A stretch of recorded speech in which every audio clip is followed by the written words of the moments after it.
অচেনা গ্রহে ভালোবাসা। হঠাৎ একদিন যেন অজানা এক শক্তির টানে আমি পৃথিবী থেকে হারিয়ে গেলাম। চোখ খুলেই দেখি আমি এক অচেনা গ্রহে দাঁড়িয়ে আছি।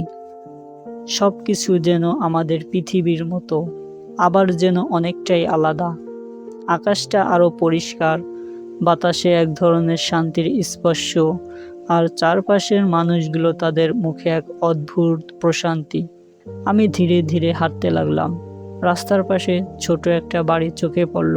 বাড়িটা ছিল খুব সাধারণ, কিন্তু তার ভিতর ছিল এক অদ্ভুত উষ্ণতা। সেখানে একটা পরিবার ছিল, সবাই হাসি খুশি আন্তরিক, আর তাদের মাঝে আমি তাকে দেখতে পেলাম, একটি মেয়ে।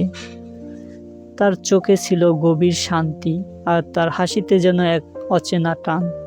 প্রথম দেখাতেই মনে হলো তাকে আমি অনেক আগে থেকেই চিনি।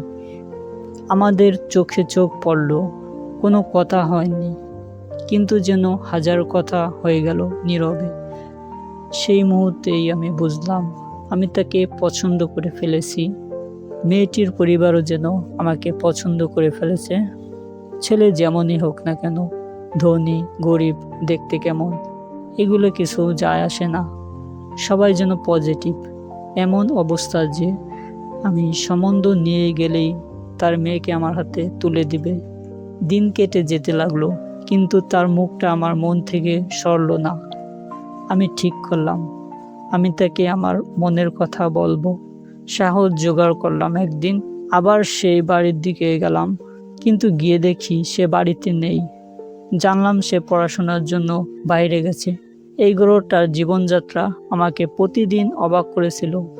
এখানে মানুষ মোবাইল ফোন ব্যবহার করে, কিন্তু শুধুমাত্র প্রয়োজনের জন্য। কোনো অযথা সময় নষ্ট করে না, কেউ সোশ্যাল মিডিয়ায় ডুবে থাকে না। সবাই বাস্তব জীবনে বাঁচে, একে অপরকে সময় দেয়। তাদের শিক্ষা ব্যবস্থা ছিল আলাদা, শুধু বই নয়, তারা শিখে শরীরচর্চা, ধ্যান, সঙ্গীত, নাচ। মন আর শরীর দুটোকেই তারা সমান গুরুত্ব দেয়। তাই হয়তো এখানের কেউ নেতিবাচক নয়, কারো মনে হিংসা নেই, সবাই ইতিবাচক, সুন্দর। ধীরে ধীরে আমি জানতে পারলাম এই গ্রহটা আমাদের পৃথিবীর চেয়ে প্রায় 600 বছর এগিয়ে। যেখানে আমরা এখনো অনেক কিছুই শিখছি, তারা সেখানে অনেক আগেই শিখে ফেলেছে কিভাবে সুন্দরভাবে বাঁচতে হয়। কিন্তু আমার মন তখনও সেই এক জায়গাতেই আটকে, সেই মেয়েটির কাছে। আমি জানি না আমি তাকে পাবো কি না। হয়তো সে আমার জীবনের জন্য নয়, হয়তো সে শুধু এই অচেনা গ্রহের এক সুন্দর স্মৃতি হয়ে থাকবে। কিন্তু আমি এটা বুঝছি, ভালোবাসা কখনো কাছে থাকার নাম নয়, কখনো কখনো দূরত্বের মাঝেও তার অস্তিত্ব থাকে। আর সেই অচেনা গ্রহে দাঁড়িয়ে আমি বুঝলাম ভালোবাসা কখনো জোরে বলা লাগে না, তা নিঃশব্দে হৃদয়ে গেঁথে যায়।